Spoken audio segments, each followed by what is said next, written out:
मित्र हो, सप्रेम नमस्कार, सविनय जय भीम, नमो बुद्धाय. मित्रांनो, आज आपण बुद्ध जयंती साजरी करतो आहोत. आपणा सर्वांना सर्वप्रथम मी बुद्ध जयंतीच्या अगदी मनापासून शुभेच्छा देतो आणि बुद्धाची छाया, बुद्धाच्या विचारांचा आपल्यावरचा प्रभाव हा अखंडित राहो. बुद्धाचं या भारत भूमीवरील प्रेम, या भारताचं बुद्धावरील निष्ठा ही अशीच अबाधित राहणार आहे आणि राहो अशी सदिच्छा व्यक्त करतो. आणि आजच्या कार्यक्रमाकडे वळतो. आलोकशाही प्रस्तुत बुद्ध जयंती ऑनलाईन व्याख्यानमाला महोत्सव गेले काही दिवस आपण साजरा करतो आहोत. अनेक मान्यवरांनी या अंतर्गत आपल्याला बुद्धाच्या विविध पैलूंवरती मार्गदर्शन केलेलं आहे. आज बुद्ध जयंतीच्या निमित्तानं बुद्ध तत्वज्ञानाच्या विषयी काही आकलन करून घ्यावयाचं अशा हेतूनं आजचं आपण व्याख्यान निवडलेलं आहे. मित्रांनो, तथागत गौतम बुद्धाचं तत्वज्ञान हा या भूमीचा अत्यंत कालातीत स्वरूपाचा अमूल्य प्रकारचा ठेवा आहे. पण ठेवा आहे म्हणून इतिहासाच्या पानांमधूनच अगर तत्वज्ञानाच्या पुस्तकांमधूनच त्याची जपणूक करणं आणि त्याचं जतन केलं जावं असं मात्र बिलकुल नाही. बुद्ध तत्वज्ञान हा अभ्यासण्याबरोबरच अंगीकारण्याचा सुद्धा विषय आहे. त्याचप्रमाणे बुद्धिप्रामाण्यवादी निकषांवर आजच्या काळास सुसंगत, सहज आचरण योग्य असे बदल करण्यासही बुद्ध आपल्याला संमती देतो. तथापि ते इतकं सहज सोपं आणि सहज शक्यही नसतं. बुद्ध तत्वज्ञानाच्या अखंड अभ्यासाद्वारे, चिंतनाद्वारेच त्याविषयीचं योग्य आकलन करून घेणं आपल्याला शक्य असतं आणि शक्य आहे. प्राध्यापक विनय कांबळे हे अशाच अभ्यासकांमधलं एक महत्त्वाचं नाव. आंबेडकरोत्तर कालखंडामध्ये गेल्या साधारण 40-50 वर्षांमध्ये दलित पॅन्थरसह ज्या काही चळवळी महाराष्ट्रामध्ये झाल्या, त्या चळवळींशी अत्यंत कृतिशील पातळीवरती जोडले गेलेले प्राध्यापक विनय कांबळे. प्राध्यापक कांबळे यांनी त्यावेळी संबंधित चळवळींना वैचारिक अधिष्ठान प्रदान करण्याचं एक महत्त्वाचं काम केलेलं आहे. आंबेडकरवाद हा तर त्यांच्या चिंतनाचा, अभ्यासाचा मुख्य विषय आहेच. त्याचप्रमाणे बुद्ध तत्वज्ञानावरील त्यांचं चिंतनसुद्धा अत्यंत आशयगर्भ आणि मननीय स्वरूपाचं आहे. आदरणीय राजा ढाले यांच्या धम्मलिपीमधून त्यांनी केलेल्या धम्मविषयक लेखनाचं गारुड आजही वाचकांच्या मनावरती आहे. आणि आजच्या संदर्भात बुद्ध तत्वज्ञानाचं नवं आकलन करून जर घ्यायचं असेल तर त्यासाठी प्राध्यापक विनय कांबळे यांच्याखेरीज अन्य दुसरं नाव आपल्यासमोर येत नाही. आज याच विषयावर प्राध्यापक विनय कांबळे आपल्या सर्वांचं प्रबोधन करणार आहेत.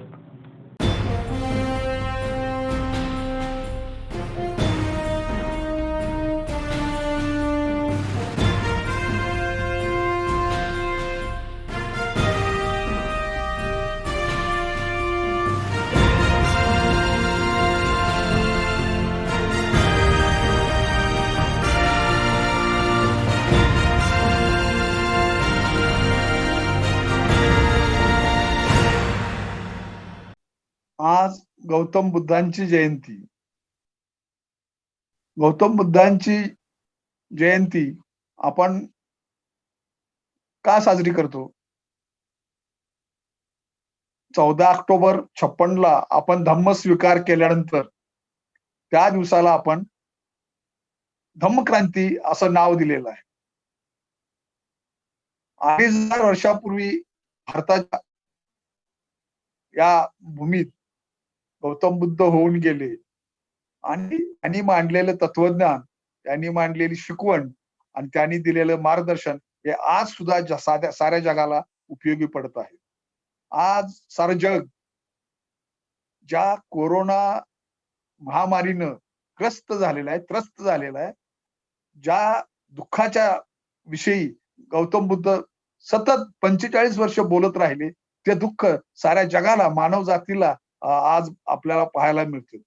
आपण जेव्हा त्रिपिटक वाचतो तर त्यावेळा बिहार आणि तो जो परिसर आहे त्या विभागात नैसर्गिक येणारी संकट आणि त्या संकटाने येणारी दुःख कशी आहे त्याचं भरपूर तपशीलवार वर्णन त्यामध्ये आढळतं. भिक्षुनी खेमा आणि पटाचारा यांच्या कथा आणि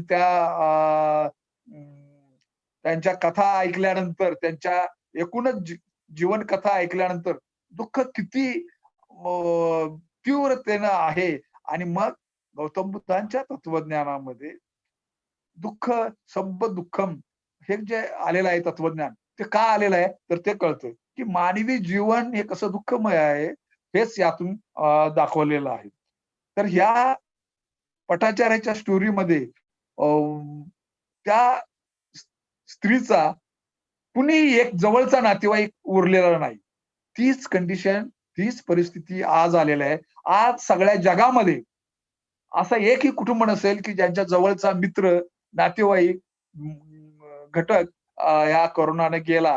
तर अशा या कोरोना साथीमुळं जगातल्या प्रत्येक कुटुंबाला हे दुःख भोगावं लागत आहे आणि त्याला सामोरं जावं लागत आहे. जे देश यातून थोडेसे वाचलेले आहेत, तर त्यांनी वैज्ञानिक दृष्टी, बुद्धिवाद आणि याचा सखोल अभ्यास ज्यांनी केला तेच वाचलेले आहेत. जे अंधश्रद्ध, जे कर्मकांड आणि जे अगदी बुद्धिहीन असं प्रकार करत राहिले, ते मात्र मृत्यू सामोरे जात आहेत दिसतात. आपल्या देशामध्ये कोरोनाचं पहिली लाट आली आणि त्यानंतर आपण टाळ्या वाजवल्या, थाळ्या वाजवल्या, दिवे लावले, गो करोना असं काही म्हणत राहिलो. आणखी काय-काय उचापत्ती केल्या. कुणी काय सांगितलं तर कुणी काय, कुणी गाईचं काय कुणी केलं, कुणी गोमूत्राचं काय केलं, तर कुणी आणखी काय उचापत केली. तर हे जे आपल्या अंधश्रद्धा आहेत, तर ते बुद्ध काळात सुद्धा होत्या आणि म्हणून 100 वर्षापूर्वी 100 वर्षापूर्वी ज्या वेळा आधुनिक काळामध्ये म्हणूया आपण 100 वर्षापूर्वी म्हणजे 1900च्या आसपास 120 वर्ष झाली आता त्या गोष्टीला. आधुनिक युरोपियन लोकांनी ज्यावेळेला बौद्ध धर्माचा अभ्यास सुरू केला आधुनिक काळामध्ये आणि त्यांनी पुस्तकं लिहिली, तर त्यामध्ये त्यांना असं दिसलं, की बुद्धानं काय योगदान दिलं? काय काम आहे? बुद्धाची फिलॉसॉफी काय? तर बुद्धाचा विचार म्हणजे इथपासून तिथपर्यंत बुद्धिवाद हे प्रिन्सिपल त्यांनी सांगितलेलं आहे. आणि दुसरी गोष्ट म्हणजे नैतिक क्रांती, इथिकल रिव्होल्यूशन असा शब्दप्रयोग आहे. तर हे जे आहे, तर हे फार महत्वाची गोष्ट आहे. आज सुद्धा आपल्याला आपल्याला बुद्धिवाद आणि नैतिकता आज नैतिकता उरलेली नाही आणि बुद्धिवाद उरलेला नाही. म्हणून आपण आपल्या आपली दुर्दशा आणि आपण जे दशावतार म्हणून ज्याला आपल्या देशाचे झालेले, तर ते त्यामुळं. आपले नेते आणि आपले मीडियामधले सर्वत्र सगळे इरॅशनल आणि चुकीच्या गोष्टी करण्यात आपण आघाडीवर आहोत आणि बोलण्यात आघाडीवर आहोत. तर अशा गोष्टी झालेल्या आहेत आणि म्हणून बुद्ध जयंतीच्या या दिवशी आपल्याला ती आठवण होणं फार आवश्यक आहे, की बुद्धाला दुसरं एक नाव जुन्या काळामध्ये, त्या काळामध्ये भिषक. भिषक म्हणजे त्याचा अर्थ काय? तर वैद्य, डॉक्टर. आपलं जर विनय पिटक काढलं, भिक्षूंच्यासाठी जे कोड आहेत, नियम आहेत, तर त्यामध्ये एक भिषक वर्ग आहे. म्हणजे एक चॅप्टर प्रकरणच आहे, की भिषक वर्ग. भिषक वर्ग म्हणजे काय? कुठली औषधं भिक्षूंनी आपल्या जवळ ठेवली पाहिजेत ते. आणि त्या आपल्याला ज्या प्रचंड या केव्हज आणि गुंफा आणि भिक्षूंच्या विहार दिसतात, तर तिथं काय होतं? तर ते औषधाची केंद्रच होती ती. औषध केंद्र होती, असा एक मोठा भाग आहे. तर बुद्धाचंच नाव भिषक असं ते म्हणजे वैद्य असं नाव पडलेलं होतं. तर अशा या आजच्या दिवशी बुद्धाची आठवण होणं महत्वाचं आहे आणि बुद्धानं जी करुणा दाखवली, तर ती फार महत्वाची आहे. त्याने भिक्षूंना असा उपदेश केला, की भिक्खूनो, तुम्हाला कुणी नाही. तुम्हाला कुणी नाही म्हणजे काय, की त्या गृहत्याग केलेले असतात भिक्षू आणि त्या एकमेकांची काळजी कुणी घेतली पाहिजे. तर एकमेकांची काळजी एकमेकाने घेतली पाहिजे. कुणी जर आजारी पडलं, तर दुसऱ्याने त्याची सेवा केली पाहिजे. आणि एक भिक्षू असा होता, की त्या म्हातारा होता आणि आजारी पडला. तर त्या त्या कुणी त्याला तर स्वतः गौतम बुद्धांनी त्याला कपडे बदलले, अंघोळ घातली, स्वच्छता केली हे आणि त्यांनी उपदेश केला. आणि मग जे नियम जे म्हणतो आपण, तर ते नियम असे नव्हते कुठे. भिक्षू संघाचे, श्रमणांचे या परिव्राजकांचे नियम नव्हते. तर ते नियम गरजेतून बनलेले आहेत. म्हणजे ज्या वेळा कुठली तरी घटना घडली तर त्यावेळेला तो नियम आला आणि तिथून पुढे ते नियम चालू झाले. असं ते नियम आहेत. म्हणजे नियम काय पूर्वी तयार होते असं नाही. विनय पिटकातले सगळे नियम कुणी कसं, कधी, कुठल्या परिस्थितीत कसं वागावं, तर त्याचे जे नियम बनले तर ते त्या त्या गरजेतून आणि आवश्यकतेतून आलेले आहेत. तर असं हे विनय पिटक. तर त्यातून तो नियम आला, की भिक्षूनं तुम्ही एकमेकाची काळजी केली पाहिजे. एकमेकाला आधार दिला पाहिजे आणि एकमेकाची सेवा केली पाहिजे आजारी पडल्यावर. आज आपण हेच मैत्री आणि करुणेचं तत्व जगभर आपल्याला दाखवता आलं पाहिजे, की करोनाच्या या महामारीत आपण त्याच भावनेनं, उदात्त भावनेनं वागलं पाहिजे. हे नैतिकता. युरोपियन अभ्यासकांनी आधुनिक काळात 100-125 वर्षापूर्वी ज्यावेळेला अभ्यास सुरू केला, तर त्यांना असं दिसलं, की यामध्ये फार मोठं नैतिकतेचं अ, म्हणजे तत्वज्ञान मांडले आहे. आणि युरोपीय तत्वज्ञान, पाश्चात्य तत्वज्ञान त्यामध्ये प ज्ञान आणि नीती किंवा तर्क आणि नीती हे 2 महत्वाची गोष्टी आहेत. तर त्यांना ते आकलन झालं म्हणा किंवा त्यांनी ते उचलून धरलं आणि बुद्धाच्या नीतीबद्दल तर त्यांनी फार मोठा गौरवात्मक लिहिलेलं आहे, की हे नैतिक क्रांती होती असं त्यांनी शब्दप्रयोग दिलेला आहे. रसेल किंवा इतर लोक सुद्धा सगळ्यांनी याचा फार मोठा गौरवानं उल्लेख केलेला आहे, की बौद्ध तत्वज्ञान, गौतम बुद्धाचं तत्वज्ञान हे नीतीचं तत्वज्ञान आहे. आता ज्यावेळेला आपण इकडे भारतात बघतो, तर भारतातले जे अन्य धर्म आहेत, वैदिक धर्म असो किंवा हिंदू धर्म असो नंतरच्या काळातला किंवा अन्य धर्म. तर ह्या धर्मांच्या मध्ये नीतीचं काय स्थान आहे? तर बाबासाहेबांनी त्यांच्या भाषेत बोलायचं, तर इथं नीतीला काहीच स्थान नाही. म्हणजे थोडंही स्थान नाही. इथं काय आहे, की इथल्या तत्वज्ञानामध्ये, इथल्या धर्मामध्ये कर्मकांड किंवा अ, अ, आध्यात्मिक तत्व म्हणजे आत्मा असेल, ईश्वर असेल किंवा स्वर्ग नरक असेल किंवा मागचा जन्म, पुढचा जन्म ह्या सगळ्या गोष्टी असतील. त्याच्याशी नातं जोडल्यामुळं ज्ञानही नाही, नीती तर चुकूनच नाही आणि मानवी जीवनात कशाचं महत्व आहे, तर ह्या गोष्टींचं महत्व आहे. ईश्वराचा अवतार किंवा ईश्वराचा अंश आणि ईश्वर विलीन होणं, ब्रह्मात विलीन होणं, स्वर्गात जाणं आणि ज्ञानाची व्याख्या त्यांनी अशी केलेली आहे, की आत्म्याचं ज्ञान किंवा ईश्वराचं ज्ञान होणं म्हणजे ज्ञान. खरं तर गौतम बुद्धांनी ह्याला अविद्या म्हटलेलं आहे. अज्ञान म्हटलेलं आहे. पण त्याला ज्ञान म्हणतात. म्हणजे ज्ञान शब्द जरी तो एकच असला ज्ञान शब्द, तरी ते आपण समजून घेतलं पाहिजे, की तो ज्ञान नाही, तर ते अज्ञान आहे आपल्या दृष्टीनं आणि त्यांच्या दृष्टीनं अविद्या म्हणजे काय? हे भौतिक जग जे आहे, भौतिक ज्ञान जे आहे, कार्यकारण आणि विज्ञान आणि हे समोरच्या सगळ्या भौतिक गोष्टी आहेत, तर ते अविद्या आहे. त्यात संसार आणि अमुक गोष्टी, नैतिक गोष्टी, हे मानवी व्यवहार जो आहे, समाज व्यवहार जो आहे, तो अविद्या आहे. म्हणजे अविद्येत आपण अडकून पडतो. अविद्येतून मुक्ती म्हणजे कशाची? ज्ञान प्राप्ती म्हणजे काय? ईश्वर प्राप्ती, आत्म्याचं ज्ञान होणं. तर अशा प्रकारे उलटा कारभार सगळा आहे. तर हे जे सर्व आहे, तर हे भारतीय तत्वज्ञानाच्या बाबतीत असं म्हणू आपण, की तत्वज्ञानाची व्याख्या काय? किंवा तत्वज्ञानाची सुरुवातच होते कुठून? किंवा कशी होते? गमतीत असं म्हटलं जातं, की ब्राह्मणाचं पोरगं जर जन्माला आलं, तर ते त्या करायच्या ऐवजी कोहम म्हणतं. मी कोण आहे असं विचारतं. कारण ब्राह्मणांनी ज्या प्रकारे वैदिक तत्वज्ञानाची मांडणी केली आणि आतापर्यंत ते चालवलेलं आहे, अगदी आतापर्यंत, या काळापर्यंत, तर ते कोहमवाले आहेत सगळे. मी कोण आहे? म्हणजे काय? मी कोण आहे? मी कुठून आलो?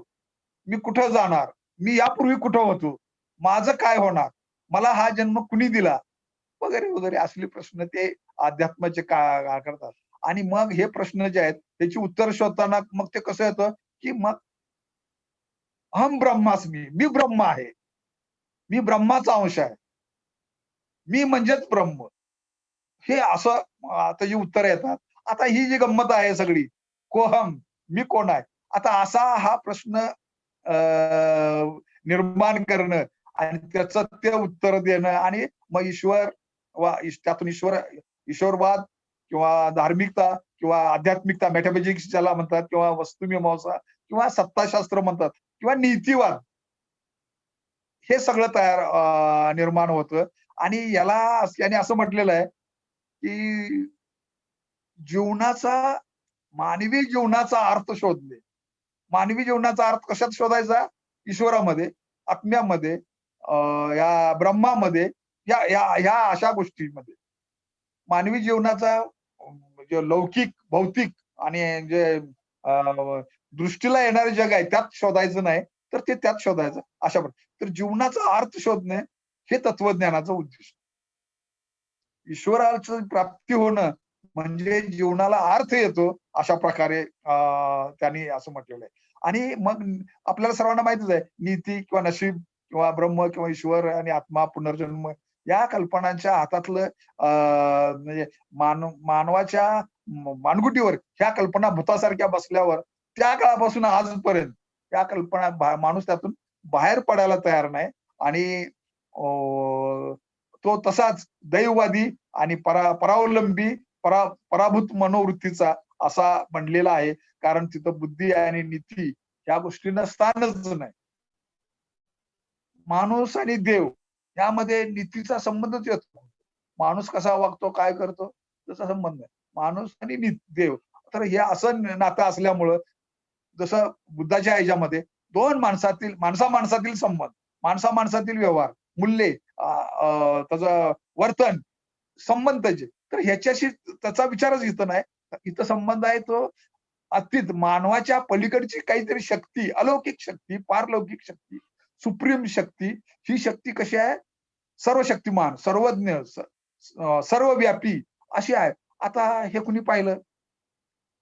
कुणी पाहिलेलं नाही. तर हे जे आहे, तर हे अशा प्रकारचं तत्वज्ञान इथल्या वेद काळामध्ये तिथल्या माणसांनी बनवलं आणि ते पुढं चालू राहिलं.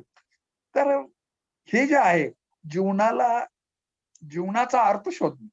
भारतीय प्राध्यापक तत्वज्ञानाचे आणि विचारवंत आणि आणखी लोक सगळे काय म्हणत असतात, कीर्तनकार वगैरे, की पाश्चात्य लोकांच्या पेक्षा आमचं संस्कृती आणि आमचं तत्वज्ञान फार ग्रेट आहे, उदात्त आहे, व्यापक आहे आणि त्याला फार गहन अर्थ आहे. कारण आम्ही जीवनाचा अर्थ शोधतो आणि तो कशात शोधतात? ईश्वरात शोधतात. पुणे विद्यापीठातलं जे तत्वज्ञान विभाग आहे, तिथे एक डॉक्टर प्रदीप गोखले नावाचे प्राध्यापक पूर्वी होते. आता ते धर्मशाळा हिमाचल प्रदेशमध्ये तिकडे जॉईन झालेले आहेत दलाई लामांच्या संस्थेमध्ये. तर त्यांनी 1990 मध्ये त्यांच्या जर्नलमध्ये, परामर्श नावाच्या जर्नलमध्ये एक आर्टिकल लिहिलं होतं. इंडियन फिलॉसॉफीची ट्रॅजेडी, भारतीय तत्वज्ञानाची विलापिका. काय? तर हे जे युरोपियन लोक आहेत, पाश्चात्य लोक आहेत, तर त्यांच्याकडेही बुद्धिवाद, विज्ञान आणि सगळ्या गोष्टी आहेत. बरोबर आहे, लॉजिक आणि सगळ्या गोष्टी. पण त्यांच्याकडेही काही लोक आहेतच या अध्यात्म, ईश्वर, आत्मा आणि बायबल प्रणीत आणि या अशा टाईपचं. तर आणि त्या सगळ्या विद्यापीठातून आहेत आणि तिकडेही तो चालू आहे तो प्रकार. तर त्या लोकांना खुश करण्यासाठी इथले लोक ह्या प्रकारचं तत्वज्ञान हे मार्केटिंग चालू आहे असं शब्दप्रयोग त्यांनी केलेला आहे, की हे करा. आपले जे पहिले नाही नंतरचे दुसरे राष्ट्रपती आहेत, सर्वपल्ली राधाकृष्णन. 2 वेळा झाले मला वाटते. उपराष्ट्रपती होते, राष्ट्रपती. तर ते तत्वज्ञानाचे प्राध्यापक होते. त्यांनी जी पुस्तकं लिहिली, हिस्ट्री ऑफ इंडियन फिलॉसॉफी, तर ती पुस्तकं आणि त्यांचं लिखाण सगळं हिंदुइझमचं आणि ह्या असल्या वैदिक आणि हिंदुइझमच्या या आध्यात्मिक गोष्टींचं समर्थन करणारं, त्याची वकिली करणारं, एवढंच नाही तर सगळं भारतीय तत्वज्ञानच ह्या टाईपचं आहे. बुद्ध तत्वज्ञान सुद्धा ह्या टाईपचं आहे, ह्या फॉर्मॅटचं आहे. अगदी आपला निर्वाण आणि मोक्ष एकच आहे. हे सुद्धा म्हणजे जीवनाचा अर्थ शोधणारे आहेत. अशा प्रकारचं लिखाण केलं. आपले जे राहुल सांकृते आहेत, मोठे जगप्रसिद्ध भिक्षू आणि लेखक आणि संशोधक, त्यांनी असं त्यांच्याबद्दल लिहिलेलं आहे त्यांच्या दर्शन आणि दिग्दर्शनमध्ये, की तुम्ही तत्वज्ञानाचा इतिहास लिहायला पात्र नाही, लायक नाही तुम्ही. तुम्ही इतकं खोटारडे आणि इतके तुम्ही दिशाभूल करणारं लिहिता, तर तुम्ही काही त्याला पात्र नाही. असं त्याच्याबद्दल त्यांनी ठपका ठेवलाय आणि त्यांना म्हटलं, की तुम्ही तत्वज्ञानाच्या विषयाचा अभ्यास करायलाही पात्र नाही. आता हे पुस्तक 50च्या आधीचं आहे, तर इतक्या काळापासून हे सगळं चालूच आहे आताच्या काळामध्ये. कर्नाटकमध्ये एम हिरियण्णा नावाचे एक अभ्यासक होऊन गेले. त्यांनी 1935 मध्ये राधाकृष्णनच्या ह्या मताचंच पुढं नेलं. आता तेच मत त्यांचं विवेकानंदचं सुद्धा तेच मत आहे. आउटलाईन ऑफ इंडियन फिलॉसॉफी हे हिरियण्णांचं पुस्तक. तर त्यामध्ये सुद्धा त्यांनी हे असलाच दृष्टिकोन मांडला, की जीवनाचा अर्थ शोधणे. सगळ्या भारतीय तत्वज्ञानाचं काय सार सांगता येईल? जीवनाचा अर्थ शोधणे. तर डॉक्टर प्रदीप गोखलेने असं म्हटलं, हे जसं मांडलं जातं जोरात, त्याला खरं तर अर्थ नाही. तर पाश्चात्य देशामध्ये तत्वज्ञानात असा शब्दप्रयोग आहे, एक म्हण आहे, की मेटाफिजिकल किंवा या प्रकारचे प्रश्नांचा शोध घेणं म्हणजे काय? काळ्या कुट्ट अंधारात, काळ्या कुट्ट अंधारात बंदिस्त खोलीत जिथं प्रकाश काय नाही, तिथं काळ नसलेलं काळं मांजर शोधणं म्हणजे हे मेटाफिजिक्स. असल्या प्रकारचं ह्याचं वर्णन आधी युरोपियन लोक करत असतात. तर हे लोक त्यात अर्थ आहे जीवनाचा आणि मानवी जीवनात त्याच्याशी जोडून त्यांनी टाकलेला आहे. तर त्याने असं म्हटलं, की जसं हे लोक जसं म्हणतात, जीवनाचा अर्थ शोधणं हे आमचं तत्वज्ञान आहे. तर त्याने असं म्हटलं, जीवन अर्थयुक्त बनवणं, जीवनाला अर्थ देणं हे तत्वज्ञान दुसरं आहे. जीवन अर्थयुक्त माणूस बनवतो. माणूस ठरवतो काय माझ्या जीवनाला काय अर्थ द्यायचा किंवा मी किती ते उच्च दर्जाला न्यायचं किंवा त्याला काय व्हॅल्यू द्यायचे ते मी ठरवणं. म्हणून अर्थयुक्त जीवन बनवणं, त्याला काहीतरी मूल्य प्राप्त करून देणं हे माणसाच्या हातात आहे, ईश्वराच्या हातात नाही. माणसानं वर्तन केलं पाहिजे. तर म्हणून बुद्धाच्या ह्याच्यामध्ये नीतीला जे महत्व आहे तर ते ह्या अर्थानं की जीवन अर्थयुक्त बनवणं ह्यासाठी आहे. आणि मग बौद्ध माणूस कसा नीतिशील नैतिक वर्तन करतो, त्याचं सामाजिक आणि बिहेवियर वर्तन कसं असतं हे आपल्याला सांगाल. सम्राट अशोक जरी राजा असला, तर त्यानं जे काय-काय केलं जनतेसाठी पब्लिकसाठी, तर ते रस्ते असोत, रस्त्याकडेला पाण्याची सोय असो, जनावरांचे दवाखाने असोत, जनावरांसाठी पाण्याची सोय असो किंवा आणखी इतर सगळ्या गोष्टी. किती त्या शिलालेखातून त्याचा जर अभ्यास केला, तर आपल्याला कळतं, की जीवन अर्थयुक्त बनवणं म्हणजे काय?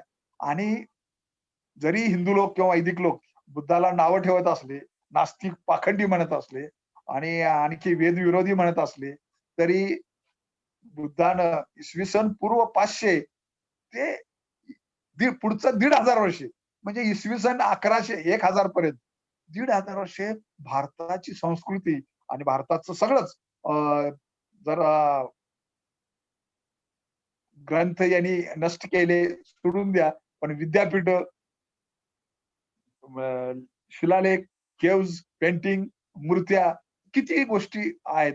आर्किओलॉजीच्या दृष्टीनं तुम्ही नाकारू शकत नाही, की हे बौद्ध धर्माचं नाही किंवा बौद्ध धर्म काहीतरी क्षुल्लक गोष्टी होत्या, असं म्हणू शकत नाही. कारण जगभरच्या अभ्यासकांनी तो इतका अभ्यास केलेला आहे गेल्या 200 वर्षात, की सगळे पुरावे आणलेत पुढं आणि बौद्ध धर्म 1500 वर्षे भारताला फार मोठं हे करणारा होता आणि जगभर तसं ते पसरलेलं होतं.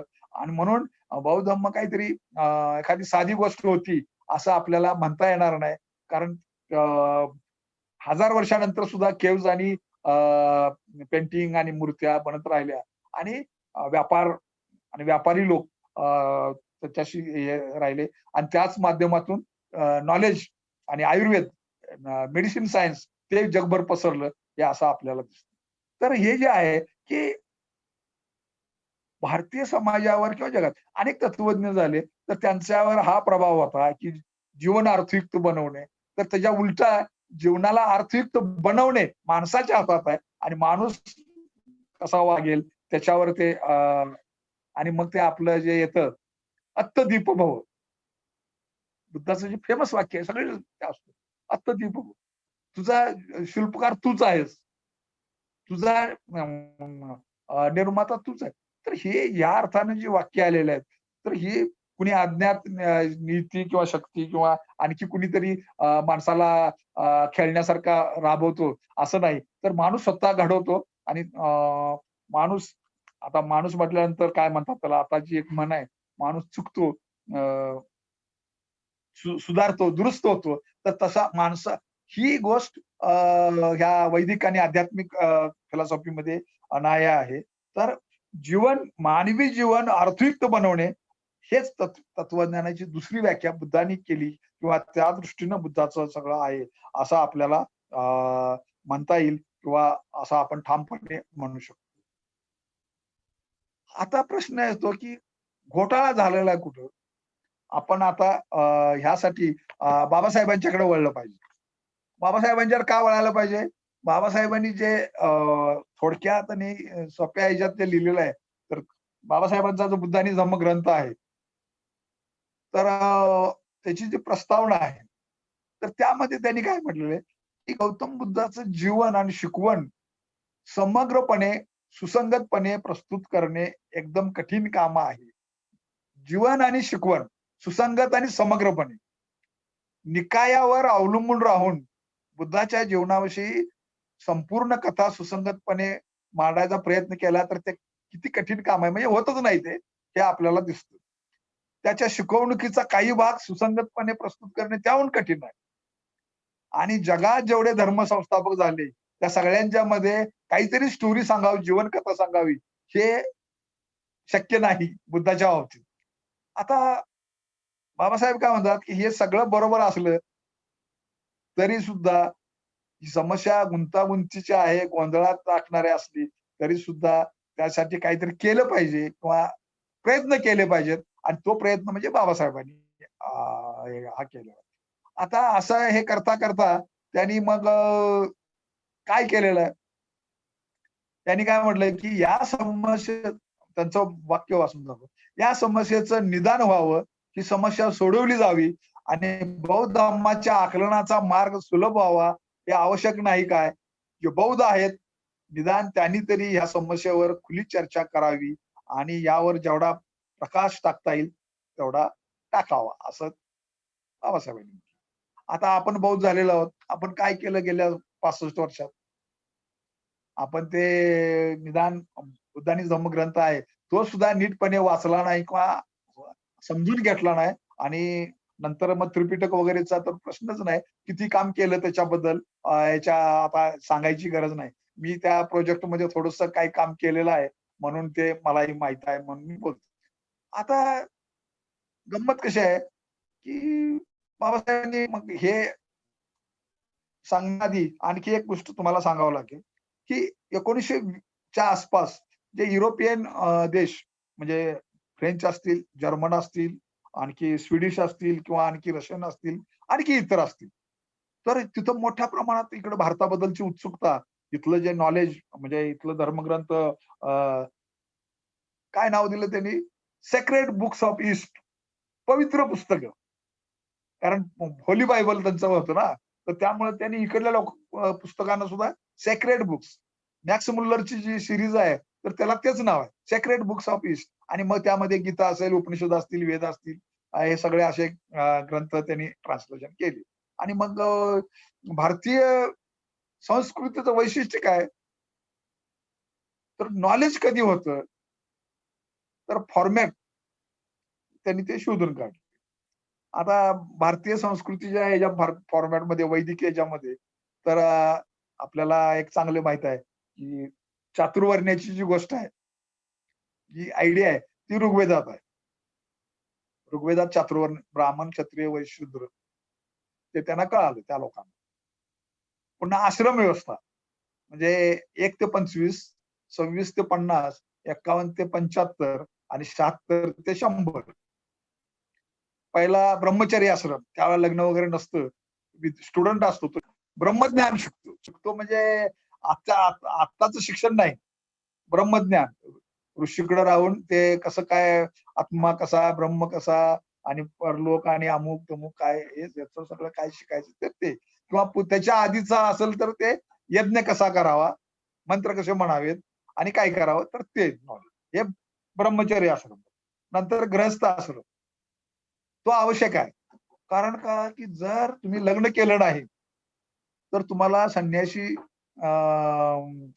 लग्नच जर झालं नसेल, तर संन्याशी आणि मुक्ती जीवनातून मिळणं शक्य नाही. अगदी काय म्हणतात त्याला, माणूस जर मेला असा अविवाहित राहिल्यानंतर, तर ते सुपारी वगैरे काहीतरी कमरेला लावतात, असा तो प्रकार, म्हणजे लग्न झालं असं ते भासवायचं. अशा अनेक प्रथा काय काय तर 4 आश्रम. मुलं झाल्यानंतर मग पुढं काय 51 ते 75 विरक्ती, वानप्रस्थ आश्रम, रिटायरमेंट होणं आणि 76 पासून पुढं संन्यास आश्रम, संन्यास घेणं. त्यांच्याकडं मग संन्यासी आश्रम तर एवढा महत्वाचा आहे, तर तो कधी माणूस मरताना संन्यासी होणं. त्याला काय अर्थ आहे? जीवनात जर काही शोधायचं असलं, तर तुम्ही आधी शोधलं पाहिजे ना. त्रिपिटक जर तुम्ही वाचू लागला, तर तुम्हाला त्यात प्रत्येक ठिकाणी एक दिसतं, की श्रमण आणि ब्रह्मण, श्रमण आणि ब्राह्मण या 2 परंपरा आहेत. तर ही ब्राह्मण परंपरा वेदांची आणि चातुर्वर्ण्य आणि 4 आश्रम मानणारी अशा प्रकारची परंपरा आहे. तर ही जी परंपरा आहे, ह्या परंपरेत संन्यास म्हणजे 75च्या नंतर म्हणजे फार वृद्ध मरताना तुम्ही तिकडं वळता देवाकडे. म्हणजे आपण मराठीत म्हणजे आता ह्या ज्या म्हणी आहेत, तर त्या म्हणी त्या परिस्थितीचं वर्णन करतात, की करून करून भागला आणि देव पूजेला लागला. असं जी एक म्हण येते, तर ते म्हणजे सगळ्या गोष्टी झाल्यानंतर मग देवपूजा म्हणजे देवाची आठवण. तर हे असं या प्रकारचं हे पॅटर्न त्यांचं आहे. आणि दुसरी गोष्ट अशी, की मग त्याने असं केलं, की बाबा मग हे जर असं आहे, तर गौतम बुद्ध किंवा महावीर यांचं कसं? तर हे श्रमण परंपरा आहे. श्रमण परंपरेचं असं आहे, की तो तरुणपणीच घरातनं बाहेर पडू शकतो. लग्न असो नसो बाहेर पडू शकतो आणि हे नॉलेज काय याचा विचार करू शकतो किंवा याचा अभ्यास करू शकतो. श्रमणचा शब्दाचा जो अर्थ आहे, समन असा तो पाली शब्द आहे. तर एका जर्मन एक झिमर, हेनरी झिमर नावाच्या अभ्यासकांना असं केलेलं आहे. स अधिक मन. मन म्हणजे विचार करणे. मन विचारी परंपरा, विचार करणारी परंपरा असा श्रमण परंपरा. श्रमण परंपरेत कोण-कोण येतं? बौद्ध, जैन आणि चारवाक. हे 3च आहेत त्यात आणि उरलेले सगळे आहेत ते ब्राह्मण. ते काय करतात? ते ईश्वराची ईश्वर जसा सर्वव्यापी आहे, तसा हे सर्वत्र विस्तारत जाणे असा त्याचा एक अर्थ काढतात. ब्रह्मन, आणि मन असा त्याचा अर्थ काढला. म्हणजे विस्तार आणि मनाचा विस्तार म्हणजे म्हणजे त्यात विलीन होणे. ज्याला आपल्या पाली भाषेत ब्रह्मसायुज्य असा शब्दप्रयोग आहे. ब्रह्माशी विलीन होणं, एकरूप होणं असा तर त्या प्रकारे. तर हे जे आहे, तर हा पॅटर्न. तर 100 वर्षापूर्वी ज्यावेळेला ह्या युरोपियन लोकांनी भारतीय ग्रंथ वाचले, तर त्यांनी मग ते फॉर्मॅट मग उदाहरणार्थ हे लोक कसे होते? कुणी संस्कृत भाषेचा अभ्यासक होता, कुणी धर्मशास्त्राचा अभ्यासक होता, कुणी साहित्याचा, वाङ्मयाचा अभ्यास होता आणि मग विंटरनीज असेल, एबिकित असेल, ओल्डनबर्ग असेल, तर ह्यांनी जी पुस्तकं लिहिली, तर ती मग हे जे हिंदू पॅटर्न आहे, तर त्या हिंदू पॅटर्नच्या नुसारच लिहिली सगळी पुस्तकं. मग मॉक्स मुल्लर असेल, हॉपकिन्स असेल, कोण भरपूर मोठी लाटच मोठी होती ती आणि त्यात सगळं आणि ती त्यावेळची जी पुस्तकं आहेत, ती सगळी अशी जुन्या पद्धतीने लिहिलेले आहेत आणि जुन्या मतानं कारण त्यांच्याकडे सुद्धा युरोपाचंही सांगितलं पाहिजे. 1900 पर्यंत सबंध युरोपमध्ये आत्मा आणि ईश्वर यांचंच वर्चस्व होतं, अध्यात्मवादाचंच वर्चस्व होतं. असं झालेलं आहे, की 1900च्या आसपास म्हणजे 1890 नंतर आपण म्हणू थोडक्यात, जी मूर आणि बर्ट्रांड रसेल हे दोघं तरुण 20शीतले हे आले तत्वज्ञानामध्ये आणि त्यांनी सगळं जे तत्वज्ञान, सगळं जुनं तत्वज्ञान इतकं हादरवून मोडून टाकलं, उद्ध्वस्त करून टाकलं, की त्याचा काही अंशही शिल्लक राहिला नाही. आणि 1920 नंतर व्हिएन्ना सर्कल तयार झालं फिलॉसॉफीमध्ये. वेगवेगळ्या विषयाचे तज्ञ लोक त्यात आले आणि त्यांनी मॉडर्न तत्वज्ञान फिलॉसॉफी मांडली. विटगेनस्टाईन त्यातून आले आणि रसेल वगैरे तर पुढे गाजले. एजे एअर आणि गिल्बर्ट राईल आणि मॉरिस लिक किती नावं सांगता येतील. प्रचंड 100 वर्षात काही अध्यात्म तिकडं उरलं नाही. पण जुने जे होते ते सगळे आध्यात्मिक होते. त्यांनी ही पुस्तकं लिहिली आणि त्यांनी जी मतं दिली, रिमार्क दिले, तर आपले इथले जे ब्राह्मण बंधू आहेत, तर ते तेवढंच मतं कोट करून तिथं आपल्याला आज शिकवत असतात. जुन्या काळातली 100 वर्षापूर्वीची मतं आज देऊन आपल्याला नवीन अभ्यास करत नाहीत.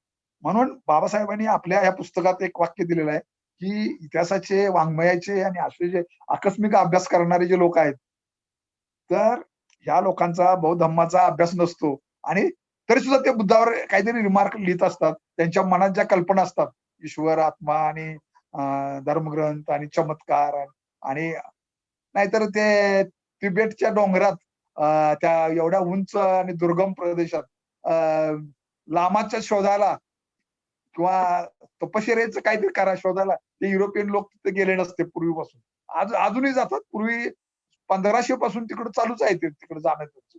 काहीतरी आहे अशी त्यांची कल्पना आहे. तर हे जे गौतम बुद्धाची प्रवचन बाबासाहेबांनी जे 4 प्रश्न तयार केले त्यातला तो एक आहे, की गौतम बुद्धांनी प्रवचन का घेतली? त्या कथा काय सांगतात जुनी. आता ती कथा बाबासाहेबांनी वर सांगितल्याप्रमाणे जीवन आणि शिकवण त्याला पुरावे नाहीत. त्या चालत आलेल्या गोष्टी आहेत, दंतकथा तेच आपण घेऊन चाललं पाहिजे, नाहीतर काही सांगता येणार नाही. तर ही जी प्रवचन आहे, गृहत्याग आहे, का घडला? तर ते हिंदू लोकांच्या भाषेत मग ते अध्यात्माच्या जीवनाचा अर्थ शोधणं. जीवनाचा अर्थ नाही, तर बाबासाहेबांनी ते रोहिणी नदीचा जो संघर्ष, पाण्याची समस्या आणि भौतिक कारण ते शोधलं आणि ते त्यांनी दिलं. हे नाकारलं कारण ते. आता सांगतात काय, की त्यांच्या वडिलांनी 3 महाल बांधले आणि त्यात वेगवेगळ्या ठिकाणी राहायचं असंही त्यांनी केलं, की त्यांना दुःख दिसू नये म्हणून सगळ्या सोयी तिथे केल्या आणि तरी सुद्धा ते बाहेर पडले, तर त्यांना मग रोगी दिसला. एक म्हातारा मनुष्य दिसला, वाकत चाललेला आणि एक डेड बॉडी दिसली आणि बुद्धांनी विचारलं, "हे काय आहे?" तर हे जणू काही त्यांना माहीत नसेल. खरं तर हे असं ज्या कोणी काय मूर्खानं काढलं असेल. कारण जन्मतःच बुद्धांची आई महामाया मृत्यू पावलेली होती. म्हणजे बुद्धाला कळायच्या आधीच त्याची आई वारलेली होती. तर ते मृत्यू त्याला माहीतच असणार ना. हे काय आहे? हे प्रतिकात्मक आहे. माणसाला वृद्धत्व, आजार, रोग आणि मृत्यू हे प्रत्येक माणसाला ठरलेलं आहे. ते वाक्य त्रिपिटकात पुन्हा पुन्हा येतंय. कोणीही या जगामध्ये श्रमण-ब्राह्मण असा नाही, की हे वृद्धत्व थांबवू शकेल, आजारपण थांबवू शकेल किंवा रोग थांबवू शकेल आणि मृत्यू थांबवू शकेल. हे बुद्धाच्या फिलॉसॉफीचा पार्ट आहे. फिलॉसॉफीचा आहे, त्या प्रतिकात्मकरित्या आहे, असं आपण त्याला म्हटलं पाहिजे. आणि त्याच्या पुढे जोडून असं आहे दुसरं, की प्रवज्या, की गृहत्याग एक, ही एक गोष्ट आणि गृहत्याग केलेल्या माणसाला समाजात मिळणारा सन्मान आपण बघतो, की बिंबिसार राजा किंवा अनेक लोक त्याला किती हे करायचे आणि त्रिपिटक बघितलं तर गळत्याग केलेल्या तरुणांचे असे मोठे-मोठे संघ 500-500, 1000-1000चे संघ किंवा ग्रुप किती फिरायचे आणि ते कसे राहायचे, काय करायचे, त्यांना हे व्यापारी, श्रीमंत आणि शेतकरी लोक कसे जेवण किंवा बाकीच्या सुविधा पुरवायचे आणि त्यांच्यातल्या सगळ्या गोष्टी त्याचं वर्णन भरपूर त्रिपिटकामध्ये बघायला मिळतं. आता मग ह्यांचाच भिक्खू संघ बनला.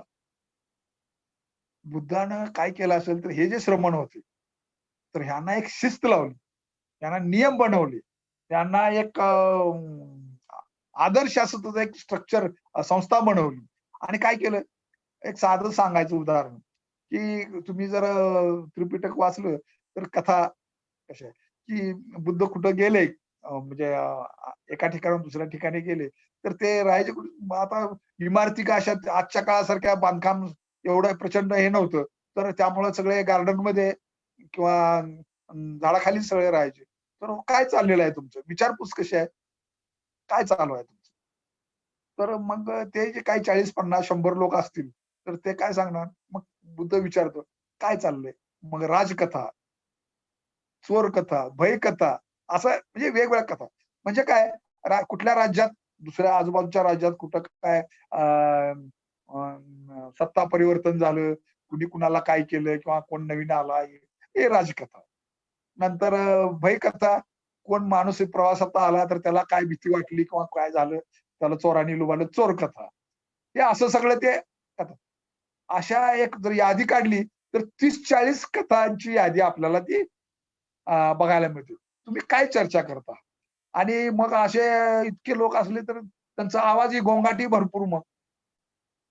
बुद्ध जर तिथं चालले कुणाच्या अशा या ग्रुप जवळ, तर सगळे लोक शांत बसायचे. कुणी आवाज करणार नाही, कुणी काय बोलणार नाही. मग बुद्ध विचारणार त्यांना, की "बाबा तुम्ही काय करत होता? कुठली कथा चालली होती तुमची? काय चालला होता संवाद तुमचा?" आणि मग ते सांगणार, की "बाबा आम्ही हे करत होतो." हे अशा प्रकारे. तर हे भिक्षूंना मग बुद्धांनी ते विनयमध्ये कोड आणला, की असलं काय बाष्कळ म्हणजे ज्याला आपण आपल्या गावठी भाषेत, देशी भाषेत काय म्हणू? कट्ट्यावर गप्पा, पारावरच्या गप्पा. खेड्यात चालतं ना ते सगळं. तर तसल्या प्रकारे निरर्थक गोष्टीचं सगळं हे चालायचं. तर बुद्धाने ते सगळं बंद केलं आणि सकाळी लवकर उठलं पाहिजे. मग थोडंसं ध्यानधारणा केली पाहिजे आणि मग सगळं बाकीचं आटोपल्यानंतर गावात जाऊन म्हणजे गावाच्या बाहेर राहायचे हे लोक.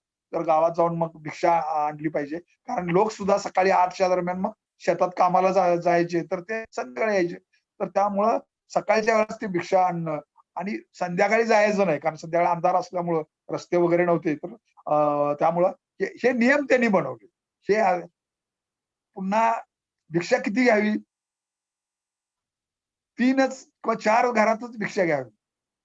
जे मिळेल ते एकत्र सगळं घ्यावं. हेच पाहिजे, ते पाहिजे असा आग्रह धरू नये. अगदी मांसाहार जरी मिळाला तरी सुद्धा तो घ्यावा आणि ते खावं. त्याची अपेक्षा करू नये. अशा 4च फक्त घरातून घ्यावं. हे अशा प्रकारचे नियम बनवले आणि हे जे नियम आहेत, मग ते विनय, ते दुसऱ्या भिक्षूंना नव्हते. सुरुवातीच्या काळामध्ये एक अश्वजित नावाचा तरुण, असा एकदम तरुण श्रमण होता. तरुण स्टुडंट आणि तो बुद्धाचा फॉलोवर बनला ज्ञानप्राप्तीनंतर आणि तो रस्त्याने एकटाच चाललेला होता. तर त्याला हे सारिपुत्त आणि मोगलान बुद्धाचे नंतरचे जो 2 शिष्य होते ते भेटले रस्त्यात. तर त्यांच्याकडं 500-500 दोघांचे शिष्य होते. सारिपुतचे 500, मोगलांचे 500 आणि ते संजय बेलटीपुत्त नावाचा फिलॉसॉफर जो संशयवादी असं त्याचं नाव आहे, वर्णन केलंय. तर त्याचे ते शिष्य होते. तर त्यांनी बघितलं त्या अश्वजितला. तर तो इतका गंभीर म्हणजे तो तरुण असून गंभीर, शांतपणे आणि गंभीरपणे चाललेला आणि आपल्याच विचारामध्ये. तर ते म्हणतात, की "अरे हा माणूस वेगळाच दिसतो तरुण." तो म्हणजे इतका तरुण आहे, पण तरी सुद्धा तो त्याचं चालणं आणि त्याचं चेहऱ्याचं तेज वगैरे वेगळं वाटतं. तर ह्याला आपण विचारूया, की हे कुणाचा शिष्य आहे? ते त्याला अडवून विचारतात. तर तो म्हणतो, की "मी तुम्हाला फारसं काही सांगू शकत नाही. कारण मी नुकताच म्हणजे नवीनच दीक्षित झालेलो आहे. नवीनच प्रवचित झालेलो आहे. त्यामुळं मी तुम्हाला सगळं तत्वज्ञान सांगू शकत नाही. फक्त एक गाथा जी आहे, 2 ओळी ज्या आहेत, त्या सांगू शकतो." आणि मग त्याने ते सांगतो त्यांना तो, की "ए धम्मा हेतुपब्बवा." हे जे सर्व धर्म आहेत, ह्या ज्या सर्व जगातल्या गोष्टी आहेत, त्यांना प्रत्येकाला कारण आहे. हे जे सर्व धर्म आहेत, त्या प्रत्येकाला कारण आहेत. हेतुप्रभव म्हणजे कारणाने तयार झालेले आहेत आणि त्यांची कारणं बुद्धानं सांगितलेली आहेत. तेच तथागताची शिकवण. म्हणजे कार्यकारणवाद. तर ही जी आहे, तर त्यांना ते इतकं भारी वाटलं. संशयवाद म्हणजे हे असेल, असेल तसं. ते असेल, ते तसं असेल. असं जे म्हणजे नुसतंच अशा प्रकारचा जो संशयवाद होता, तो त्यांनी सोडला आणि हे दोघंही आपल्या शिष्यासह बुद्धाला शरण गेले, अशी कथा आहे. म्हणजे भिक्खू संघाचं जे आपण आता ह्याचं वर्णन असं करू, की त्या काळातला जो समाज होता, हे जे अगदी वेदपूर्व काळातला जो प्राचीन समाज होता, त्यातून ही श्रमण सिस्टीम परंपरा चालू होती आणि ते हिंसा न करणारे, नियमानं वागणारे आणि विचार करणारे तत्वज्ञानी असे लोक हे होते. असे 2 प्रश्न, 4 प्रश्नातले प्रवज्याचा प्रश्न आणि भिक्षू संघाचा प्रश्न. बाबासाहेबांनी याला आणखी मॉडिफाय केलं. काय केलं? भिक्षू कशासाठी बनावा? भिक्षू का बनावं? जसं संन्यासी का बनतात? ईश्वराला प्राप्त होण्यासाठी, ईश्वरमय होण्यासाठी. भिक्षू कशासाठी बनतात? परफेक्ट मॅन, पूर्ण तत्वज्ञानामध्ये सर्वज्ञ, परफेक्ट असं काही नसतं. कारण सर्व ही गोष्टच माहीत नाही कोणाला. बहुसंख्य आपल्या पालीत त्रिपिटक बहुसंख्य बहुजन हिताय बहुजन सुखाय. बहुजन सर्वजन असं कधी येत नाही, कारण ते तसं शक्य नाही. सर्वज्ञ, सर्व जाणणारा, सर्व शक्ती असलेला, सर्व व्यापी, म्हणजे अशी गोष्टच नाही, ही कल्पना. जे जैनांच्याकडे जे आहे ते सर्वज्ञ सर्व. त्यांची अशी आपल्या भिक्षूंनी त्यांना प्रश्न विचारला, की तुम्ही सर्वज्ञ आहात, म्हणजे तुम्हाला सर्व माहीत असलं पाहिजे. मग तुम्ही त्या XYZ गल्लीत जाता आणि तिथं भिक्षा मागायला जाता, तर तुम्हाला बाहेरच कळलं पाहिजे ना, की त्या माणसाच्या घरात एक भुंकणारा आणि चावरा कुत्रा आहे. तर तो तुम्हाला भिक्षा मागायला तुमच्या अंगावर धावून येईल. तर तुम्हाला सर्वज्ञ आहे, तर तुम्हाला का कळत नाही मग ते आधी? तर असे आर्ग्युमेंट ते आहेत. तर भिक्षू संघ जो आहे, तर तो संघ बनवला त्यांनी. एक नैतिक शिक्षणाचा आणि मॉरल शिक्षणाचा संघ भिक्षूने तर परिपूर्ण वगैरे तर गेलं पाहिजे ना, का असणं शक्यच नाही. माणूस परिपूर्ण होतच नसतो. तर काय असलं पाहिजे? Friend and philosopher and guide. समाजाचा मित्र, समाजाचा मार्गदर्शक आणि तत्वज्ञ असला पाहिजे. तर हे बुद्धानं असले श्रमण तयार केले. तर अशा या 2 गोष्टी. आता दुसऱ्या ज्या 2 गोष्टी आहेत, 4 आर्य सत्य, दुःख सिद्धांत. तर त्याच्यावरून त्या पाश्चात्य लोकांनी निराशावादाचा सब्ब दुःखम म्हणून निराशावादाचा बुद्धावर आरोप टाकला. तर तोही बरोबर नाही. कारण का की तसं काही नाही आहे. कारण दुःख समुदय, दुःख निदान, कारण आणि निरोध आणि मार्ग.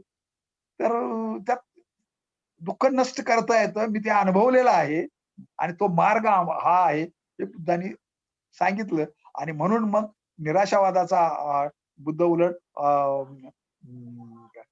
प्रयत्नवादाचा, आशावादाचाच समर्थक आहे. बाबासाहेबांनी जो पुढे एक प्रश्न विचारला, की ह्या ज्या युरोपियन लोकांनी आणि इथल्या विवेकानंद आणि राहुल सांकृत्य आहे. विवेकानंद आणि सर्वपल्ली राधाकृष्णन यांनी जे लिखाण केलं हिंदू लोकांनी, आत्मा, कर्म, पुनर्जन्म, ईश्वर त्याबद्दलचं, तर आणि याचं जे एक आणि निब्बाण, तर ह्याचं जे परिभाषा जी आहे, आपली परिभाषा वेगळी आहे, त्यांची परिभाषा वेगळी आहे. पण त्यांनी असं केलंय, की दोन्ही एकच आहेत, असं भासवून हे सगळं एक प्रयत्न केला. असं त्याला विरोध बाबासाहेबांनी केला, असं आपल्याला दिसतं. बाबासाहेबांनी दुसरं एक केलं, की त्यांनी तिथंच त्या प्रास्ताविकाच्या पुढंच लगेच दुसऱ्या पेजवर encyclopaedia of religion and ethics मध्ये एक उतारा दिलेला आहे. तर तो उतारा एपिलोग नावानं तिथं आहे. तर ते काय बाबासाहेब काय म्हणतात? वर्तमान म्हणजे इतिहासातील आणि म्हणजे वर्तमान म्हणजे आत्ताच्या समकालीन आणि इतिहासकालीन अनुभवांचा काहीतरी संबंध सुसंवाद असावा. माणसाच्या भावना आणि त्याची बुद्धी यांच्यात काहीतरी ताळमेळ असावा आणि भवितव्य, फ्युचर, भविष्याला सामोरं जाण्याची ताकद प्राप्त व्हावी, ह्यासाठी आत्मविश्वास यावा, यासाठी जुन्या आणि चालत आलेल्या परंपरांचा पुनर्विचार, फेरविचार, समीक्षा, चिकित्सा केली पाहिजे. बाबासाहेब ही चिकित्सा करतायत सगळी. जे बुद्धाचं जे चालत आलेली परंपरा त्याची ही चिकित्सा कशासाठी करतायत? की मागचा इतिहास आणि याच्यात सुसंवाद असला पाहिजे. त्याच्याशी काहीतरी नातं असलं पाहिजे. पण नुसतं नातं असून नाही, तर ते भविष्याला सामोरं जातं. नवीन जीवनाला सामोरं जाताना त्यालाही ते आत्मविश्वास यावा. पुन्हा तात्विक मत चर्चा, तत्वज्ञानाची चर्चा असली पाहिजे, समीक्षा असली पाहिजे आणि शास्त्रीय शोध जे आहेत आणि धर्माचा अभ्यास, त्या सगळ्या गोष्टी त्या तिथं ज्या 100 त्या काळात जे बाबासाहेबांच्या आधी या जो एनसायक्लोपीडिया ऑफ रिलिजन लिहिलेला आहे, त्यातला उतारा दिलेला आहे आणि त्याच्या पुढे जे 4 ओळी आहेत, तर त्या महत्वाच्या आहेत, की असं म्हणतात, की अजून काळात म्हणजे गेल्या 125-150 वर्षात सायन्स, विज्ञान याची प्रगती वाढलेली आहे. शोध इतके वाढले, की ॲटमचा आणि त्याचं जे आपण शोधांचा 100 वर्षात बघितलं, प्रचंड शोध लागले आणि त्या विज्ञानाची प्रगती, तंत्रज्ञानाची प्रगती मोठ्या आणि त्यामुळं सर्वच विषयात गंभीर आणि सखोल अभ्यास करण्याची प्रवृत्ती वाढली. पुन्हा प्रबोधन, सुधारणा, जुन्या गोष्टी टाकणे आणि नवीन गोष्टी स्वीकारणे, धर्म सुधारणा ही प्रवृत्ती वाढली. असा बाबासाहेब म्हणतात आणि मग शास्त्रीय विचाराच्या आधारावर नवीन गोष्टी स्वीकाराव्या असं जगात मान्य झालं ते. तर तोही गोष्ट. नंतर धर्मानं प्रभावित होणाऱ्या आणि धर्मानं प्रभावित होणाऱ्या आणि धर्माला प्रभावित करणाऱ्या गोष्टी. मग राजकीय असतील, आर्थिक असतील, औद्योगिक असतील, वैज्ञानिक असतील, तर ह्या गोष्टीमुळेही याचा अभ्यास आणि मग सामाजिक आणि राजकीय आंतरराष्ट्रीय घटना, युद्ध असतील, वसाहतवाद असेल, ब्रिटिशांचं साम्राज्य असेल, तर ह्या गोष्टींच्या ह्या सगळ्यामुळे धर्माचा अभ्यास करण्याची प्रवृत्ती वाढली असं म्हटलेलं आहे. बुद्धाच्या धम्मासंबंधी आता हे जे 4 मतं आहेत, ही 4 मतं ह्या दृष्टीनं बाबासाहेब असं म्हणतात, की आपण आपला जो धर्म आहे, तर तो धर्म चिकित्सेच्या पलीकडे ठेवू नये. तर ह्या पलीकडे पण ही वैदिक धर्म मात्र ते वैदिकवाले त्या या गोष्टींना तयार नाही. पुढं बुद्धांनी धम्ममध्ये पुढं 3ऱ्या प्रकरणामध्ये बुद्धाच्या धम्मासंबंधी विविध मतं म्हणून बाबासाहेबांनी काही मतांचा हा संग्रह दिलेला आहे. तर ते जर बघितलं तर फार गंमत आहे, की युरोपियन लोकांनी जी पुस्तकं लिहिली त्या काळात 100 वर्षापूर्वी, की ते एक गुप्त मंत्र आहे. नुसतं संन्यास घेणाऱ्या लोकांनाच ते दीक्षा द्या. त्यांचा धर्म आहे, संन्यासी लोकांचा धर्म आहे, भिक्षू धर्म आहे, गूढ धर्म आहे. काहीतरी रहस्य आहे यात. यात तपश्चर्या आणि काहीतरी काटेकोर असं काहीतरी आहे. कानात सांगणारा गुप्त मंत्र आहे. असलं त्यांनी अनेक मतं दिलेली आहेत. तर बाबासाहेब असं म्हणतात, की हे जे अभ्यासक आहेत सगळे, हे बौद्ध धम्माचे कुणी अभ्यासक नाहीत. ते वाङ्मयाचे आहेत. ते असंच उत्सुकतेनं लिहिणारे आणि चमत्काराच्या आणि बुवांच्या शोधात लागलेले अशा लोकांची मतं आहेत. तर त्याचं काय आपण सिरियसली घेऊ नये, ते घेऊ नये. बाबासाहेबांनी असं केलेलं, की हे जे लोक आहेत, हे वाङ्मयाचे संस्कृत भाषेचे विशेषतः मानवशास्त्राचे अभ्यासक कुणी आहेत का असा शब्द केलाय. अँथ्रोपॉलॉजी. अँथ्रोपॉलॉजीचं आपल्याला माहित आहे, की अँथ्रोपॉलॉजी काय करतं? मानवाचा विकास कसा झाला, उदय कसा झाला, विकास कसा झाला. मग मानवानं वेगवेगळ्या संस्था, मग धर्म असो, कुटुंब असो, मॅरेज असो, एज्युकेशन असो, आयुर्वेद असो आणि विज्ञान असो. कसं काही शोधून काढलं, कसं डेव्हलप झालं, ते त्या मानवशास्त्रात जगभरचं सगळं. तर मग ते आल्यानंतर कळतं, की त्यात ईश्वर वगैरे काही त्याला जागा नाही किंवा धर्माच्या वगैरे ते प्रक्रियेत तयार झालं बरोबर आहे. पण ते मागं पडलं असं आहे. म्हणून मानवशास्त्र, धर्माचा उदय आणि विकास यांचे विद्यार्थी कुणी नसतात हे असं बाबासाहेबांनी म्हटलं. आता त्याचबरोबर बाबासाहेबांनी ख्रिस्त, कृष्ण आणि मोहम्मद यांची तुलना त्यात केलेली आहे. हे सगळे देवाचा कुणीतरी पुत्र आहे, कुणीतरी शेवटचा दूत आहे, प्रेषित आहे किंवा कुणीतरी देवाचा अवतारच स्वतः आहे. असा आहे. तर बुद्ध म्हणतो, की मी माणसाचा लौकिक पुत्र आहे. मानवाचा पुत्र आहे. आणि म्हणून मग मानवासाठी आहे, की धर्मामध्ये ह्या लोकांनी जसं एक स्पेशल सुप्रीम स्थान राखून ठेवलं, तर तसं काय बुद्धानं ठेवलं नाही आणि तो आपल्यासारखाच माणूस आहे आणि बुद्धानं एवढंही सांगितलेलं आहे, की नुसतं एवढंच नाही, की जे तुम्हाला उपदेश सांगतो, त्यात तुम्हाला काळानुसार पुढच्या काळात कधी बदल होतील त्यावेळा तुम्ही सगळे मिळून एकत्र बसा आणि काय बदलायचं तर तुम्ही बदलू शकता, हे फ्रीडम दिलेलं आहे. पण वैदिक धर्मात तसं नाही. 3000 वर्षापूर्वी, 5000 वर्षापूर्वीचा रूल आहे. तो आजही तसाच करायचा. त्यात काही बदल करण्याचा अधिकार किंवा हक्क राईट ठेवलेला नाही. ते आहे ते मागे पुढे चालवायचं एवढं. बाबासाहेबांनी चौथी एक गोष्ट केलेली आहे. कार्ल मार्क्सला बुद्ध उत्तर देऊ म्हणजे काय? दारिद्र्य, विषमता, अन्याय, अत्याचार तर याच्या विरुद्ध बुद्ध उत्तर देऊ शकतो का? तर देऊ शकतो. समता, स्वातंत्र्य, बंधुता, न्याय ह्याची मांडणी केली का? न्याय प्रधान समाज रचना तयार करणं हे बुद्धाच्या अ, धर्माचं वैशिष्ट्य होतं, असं बाबासाहेबांनी तिथं लिहिलेलं आहे. तर हे जे सर्व आहे, तर बाबासाहेबांनी ह्या ज्या गोष्टी आणल्या, तर हे नवीन कॉन्ट्रिब्युशन आहे ते बुद्धिझमच्या बाबतीतलं. हे आपण समजत नाही. आपण काय केलेलं आहे, की धम्म, अधम्म, सद्धम्म हे गुंडाळूनच टाकलं सगळं. आपण विचार काय करतो, तर हे आणि आपण अडकतो कुठे चरित्रात अडकतो. चरित्रात काय अडकतो? तर बाबासाहेबांनी सांगितलं, की हे त्रिपिटकाच्या आधारे असो किंवा कुठल्याही, ते सुसंगत सांगता येणं शक्य नाही आणि कठीण काम आहे. आणि त्या पण काहीतरी द्यायचं म्हणून दिलेलं आहे. आता उदाहरणार्थ असित मुनीचं भाकीत, भविष्यवाणी. हा कुणीतरी मोठा सम्राट होईल किंवा कुणीतरी मोठा ऋषी होईल. आता हे भाकीत असतं का? बुद्धाच्या ह्याच्यात असला विचारच नाही ना. म्हणजे भाकीताला अशा गोष्टींना स्थानच नाही. तर हे चरित्र म्हणून जर आलं असेल, तर आपण ते सोडून दिलं पाहिजे. पण लोकं तिथं अडकून बसतात. आणि मग बालपणी तो तपश्चर्या करत होता बुद्ध आणि मग नंतरही साक्षात्कार, अंतर्ज्ञान या असल्या गोष्टींना आपल्याकडे जागा नाही. ज्ञानप्राप्ती म्हणजे साक्षात्कार आहे का? हिंदूंचा साक्षात्कार वेगळा, त्यांची ज्ञानप्राप्ती वेगळी आणि आपली वेगळी. आपलं ज्ञान म्हणजे भौतिक जगाचं ज्ञान आहे. तर त्यामुळं चिंतन, मनन, अनुभव, विचार, वादविवाद किंवा विचार विनिमय हे ना ते सगळं असतं. तर हे असं न करता हे लोकं आपले त्याच मार्गाला लागलेले दिसतात. आता नवे आकलन का म्हणायचं? युरोपियन लोकांनी आणि भारतीय लोकांनी, आध्यात्मिक वैदिक लोकांनी जे लिखाण केलं, तर ती मंडळी जे सगळे आहे मोठी मंडळी अभ्यासक होते. पण तो काळच असा होता, की त्यामुळं धर्माचा आणि अध्यात्माचा पगडा असलेले हे लोक होते. तर पाश्चात्य संस्कृती काय किंवा भारतीय संस्कृती काय, त्यांना सगळ्यांनाच अध्यात्माचं, तपश्चर्येचं, चमत्कारांचं आणि असल्या अलौकिक गोष्टींचं आकर्षण होतं. आणि मराठी तत्वज्ञान महाकोश नावाचा एक मोठे व्हॉल्यूम आहेत 3च्या 3.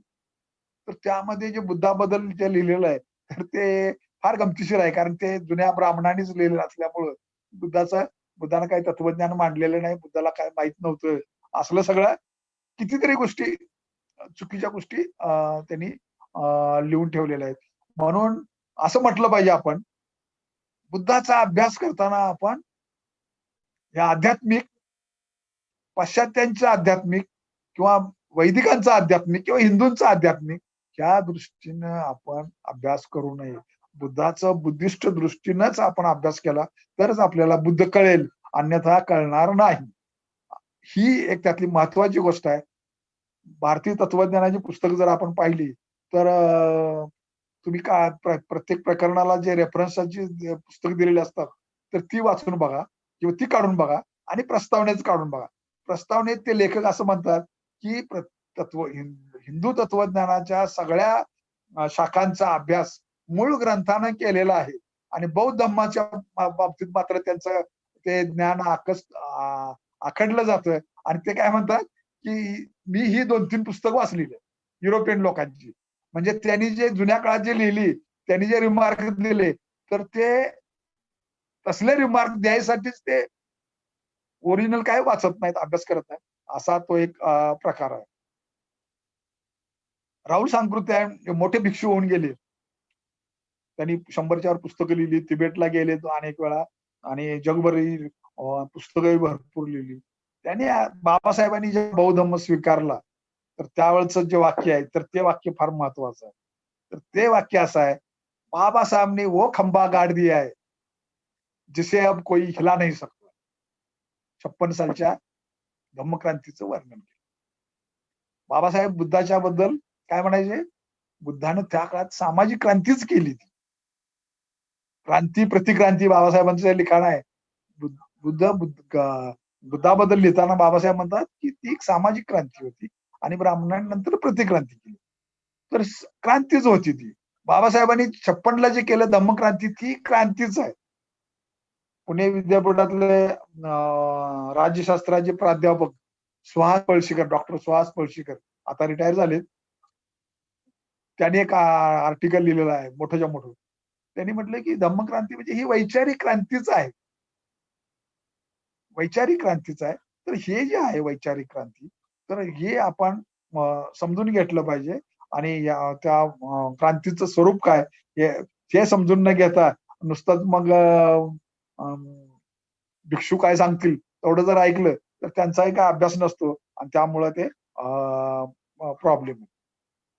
बाबासाहेबांनी जे कार्ल मार्क्सचं जे म्हटलेलं आहे, तर कार्ल मार्क्सचं फिलॉसॉफी काय आहे?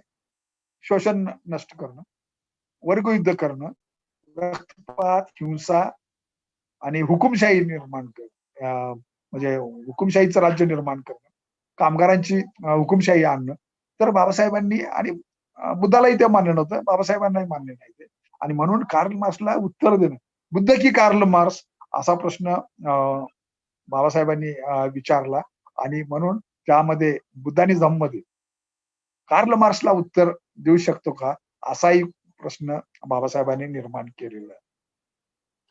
आता शेवटी प्रश्न येतो की तत्वज्ञान कशाला म्हणावं? बुद्धानं काय म्हटलंय? मी 2 गोष्टी केलेल्या.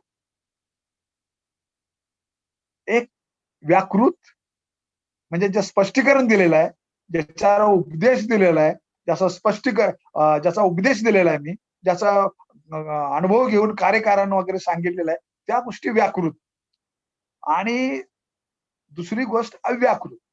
अव्याकृत म्हणजे ज्याचं स्पष्टीकरण दिलेलं नाही किंवा द्यायची गरज नाही. जे प्रश्न मूर्खपणाचे आहेत. जे विश्वाची उत्पत्ती कधी झाली? मग तो कुणी केलं? कसं केलं? कधी केलं? कुठे केलं? जगाला अंत आहे का? जग कधी होतं? हे असे जे प्रश्न आहेत. मृत्यूनंतर अस्तित्व आहे का? जीव आणि शरीर एक आहे का? आणि आत्मा शाश्वत आत्मा आहे का? ईश्वर कुठं असतो? हे सगळे जे प्रश्न आहेत अव्याकृत. बुद्धानं त्याला निरर्थक प्रश्न असं म्हटलं. मिनिंगलेस, अर्थहीन प्रश्न. हे नैतिक जीवन जगण्यासाठी किंवा विचार करण्यासाठी सुद्धा या दोन्हीचा काय उपयोग नाही या प्रश्नांचा. तर त्यांनी असं म्हटलं, त्यांनी एक उदाहरण दिलं, की समजा एक माणूस आहे आणि त्या काळातल्यानुसार उदाहरण आहे ते, एका माणसाला बाण लागलेला आहे. आता बाणाचं ते गणित असं असतं, की बाणाला एक टोक असतं आणि त्याला विष लावलेलं असतं. बाण जर लागला तर तो वाचणार कसा मनुष्य? तर लगच्या लगे त्याच्या शरीरातून बाण उपसून बाहेर काढणं. म्हणजे रक्तात ते विष मिसळणार नाही आणि ते बाहेर येईल, असं ते असतं. समजा एका माणसाला बाण लागलेला आहे, तो जखमी आहे, आता माणसं मदतीला येतात. मदतीला आल्यावर तो माणूस काय म्हणतो जखमी झालेला, की बाण काढू नका. हा बाण कुणी मारला? हा बाण कसा कुठं तयार झाला? कुणी तयार केला? कुठल्या गावात केला? त्या माणसाचं नाव काय?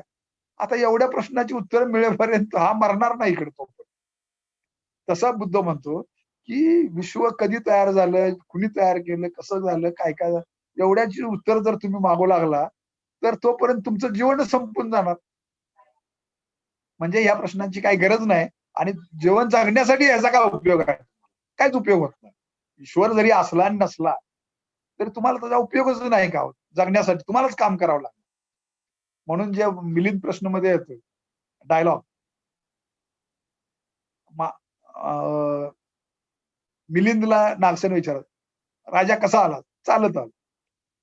तर नागसेन म्हणतो, "तू आतापर्यंत ज्या वाटेवर चाललास, म्हणजे जी वाट चालून झालेली आहे रस्ता, त्याच्यावर तू आता ह्या क्षणाला चालत नाहीस आणि पुढे अजून जे चालणार आहेस, म्हणजे पुढे जी वाट येणार आहे, त्याच्यावरही आता ह्या क्षणाला चालत नाहीस. म्हणजे तू चालतोय म्हणण्याला काय अर्थ आहे का?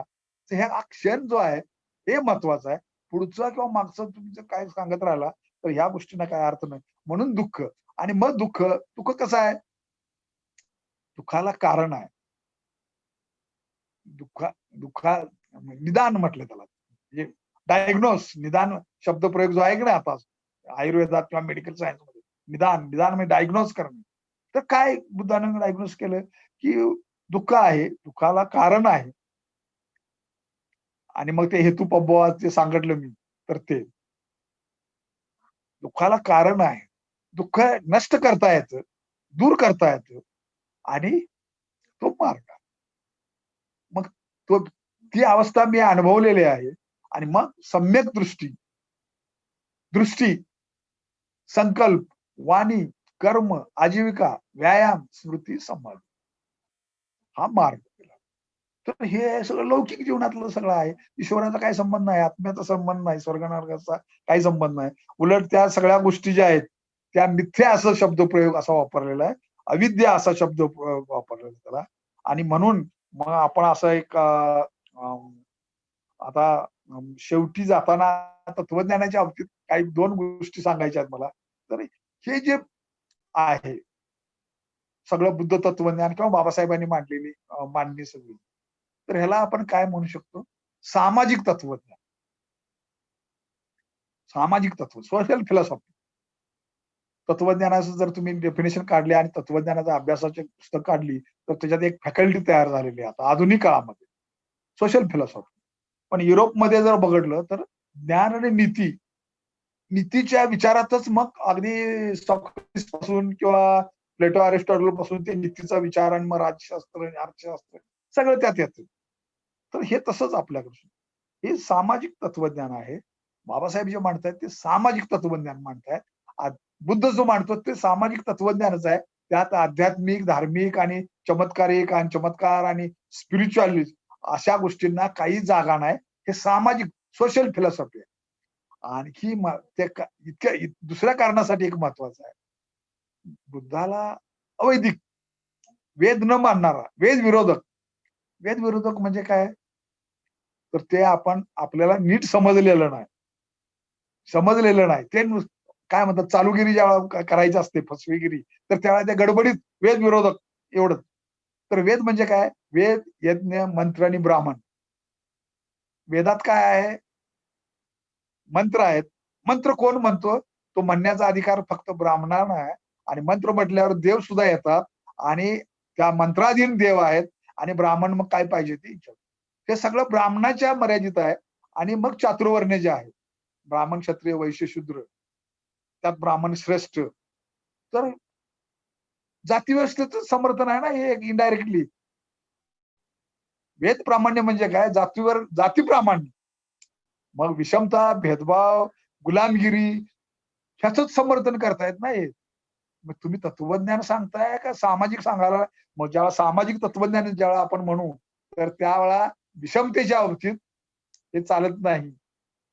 मैत्री, करुणा, बंधुता हे कुठे आहे? तर हे जे सामाजिक तत्वज्ञान आहे, तर हे बुद्धाचं, बाबासाहेबांचं, मग फुल्यांचं असेल, हे सर्व सुधारकांचं हे सामाजिक वैदिकांच्या ह्याच्यात सामाजिक तत्वज्ञानच नाही. नीती नाही. बाबासाहेब म्हटले धर्मात नीतीला काही स्थान नसतं आणि असलं काय नसले काय असं असतं त्यांनी. तर जातीव्यवस्थेच्या बद्दल काय बोलतात का ते लोक? काही बोलत नाहीत. उलट शंकराचार्यांना किती वेळा विचारलं आधुनिक काळामध्ये. तो म्हणला, "आमच्याकडं नवीन सांगण्याची काय सोय नाही. जे जुनं आहे तेच सांगावं आणि मी तेवढंच सांगणार." तर असं सामाजिक तत्वज्ञान.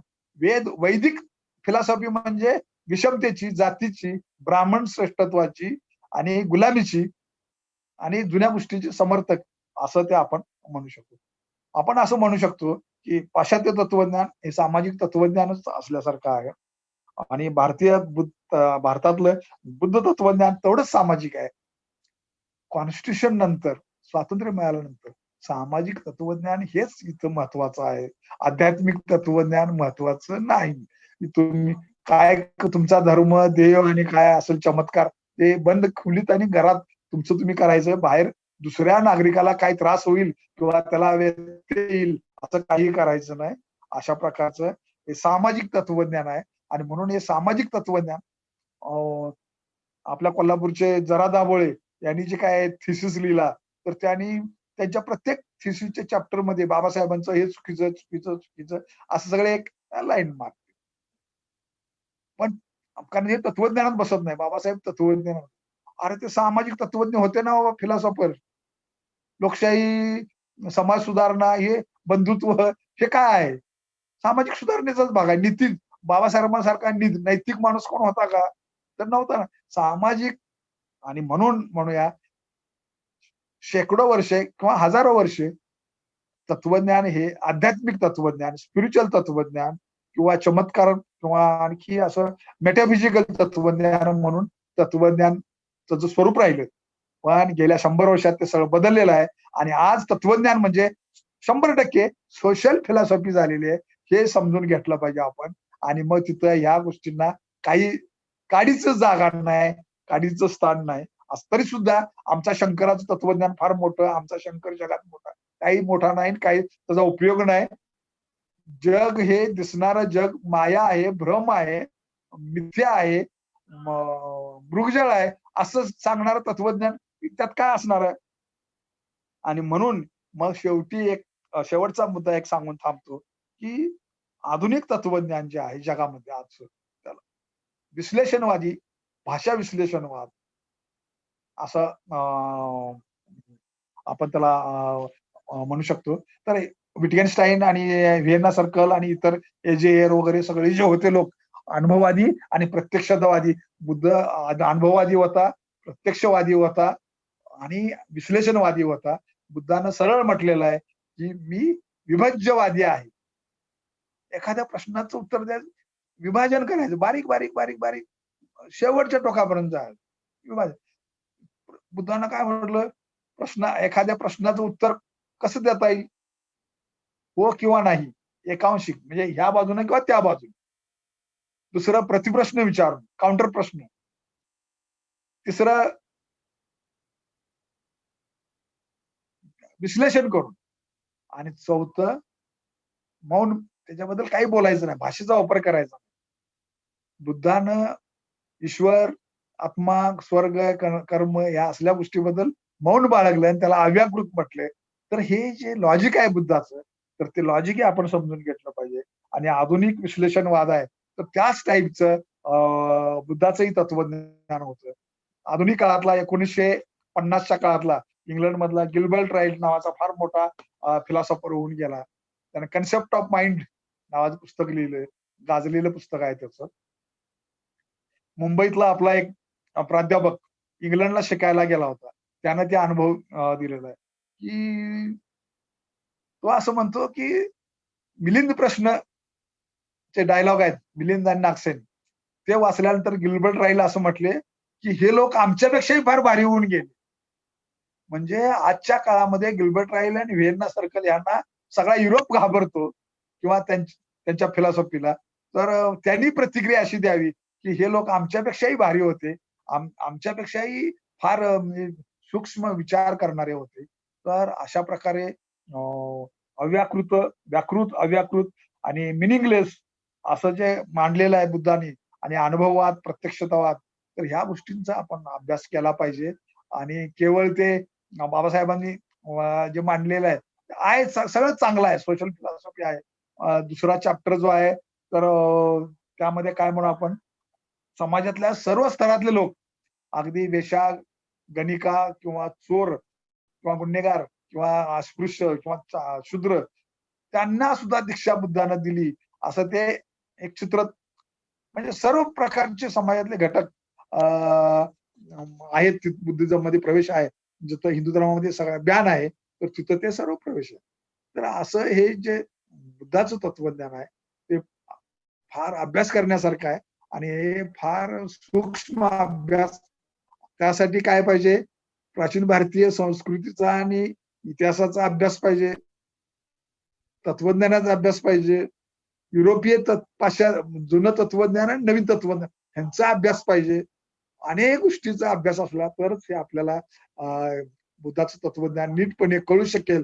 आणि आज बघतो आपण, की गो करुणा किंवा थाळ्या वाजवा आणि लाईट लावा आणि त्यानं करुणा जाईल. बुद्धानं असं म्हटलं, की यज्ञामध्ये तेल, तूप आणि हत्या आणि अमुक-तमुक दक्षिणा वगैरे सगळं करून मला हे मिळो, ते मिळो. तर त्याचं वर्णन असं केलंय. नदीच्या अलीकडच्या काठावर तो मनुष्य उभा आहे. त्याला पलीकडे जायचं आहे. तो बाकीची काही साधनं वापरायच्या ऐवजी तो त्या तीराला म्हणतो, "ए तीरा इकडे ये, इकडे ये." तर तो तीर येईल का? तर ते येणं शक्य नाही. तसंच या प्रार्थना आहेत, की मला हे मिळो, ते मिळो. कसं मिळणार? ते तुझा आवाज फक्त आहे, ध्वनी आहे फक्त तो. त्या ध्वनीला काही अर्थ नाही. अशा असा आधुनिक वाद, म्हणजे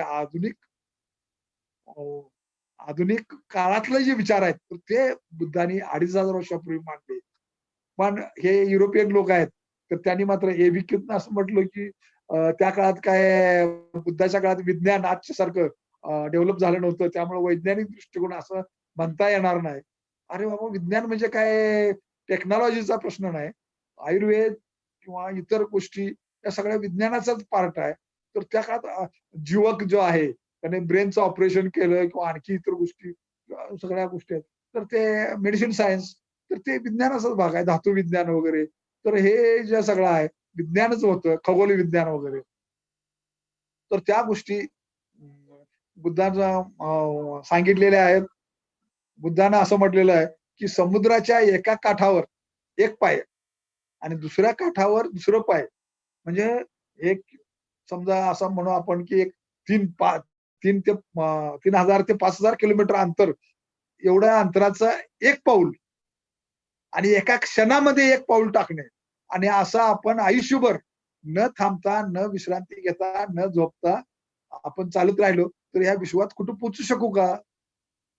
तर पोहोचू शकणार नाही. म्हणजे अत्यंत वेगाची कल्पना आहे. तर ती पोहोचू शकू का? तर पोहोचू शकत नाही.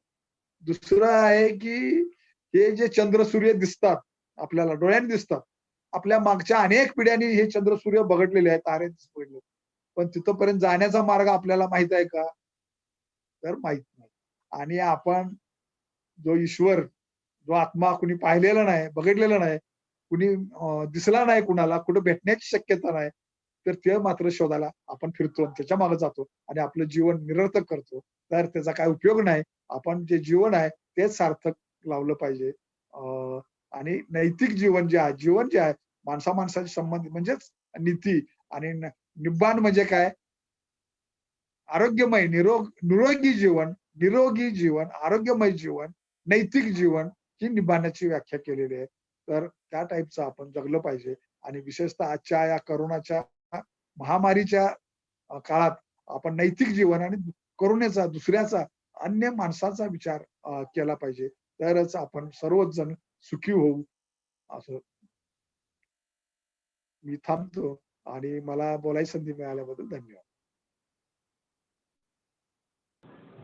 मित्रहो, बुद्ध जयंतीच्या या मंगल दिनी प्राध्यापक विनय कांबळे यांनी अत्यंत तपशिलात जाऊन बुद्धाच्या तत्वज्ञानाचं नवं आकलन कशा स्वरूपाचं असलं पाहिजे, बुद्ध तत्वज्ञान हे कशा पद्धतीनं अंगीकारलं पाहिजे, त्याच्याकडं कशा पद्धतीनं पाहिलं पाहिजे, त्याचा स्वीकार कसा केला गेला पाहिजे, या सर्वंकष बाबींवरती त्यांच्या व्याख्यानामध्ये प्रकाश टाकण्याचा प्रयत्न केलेला आहे.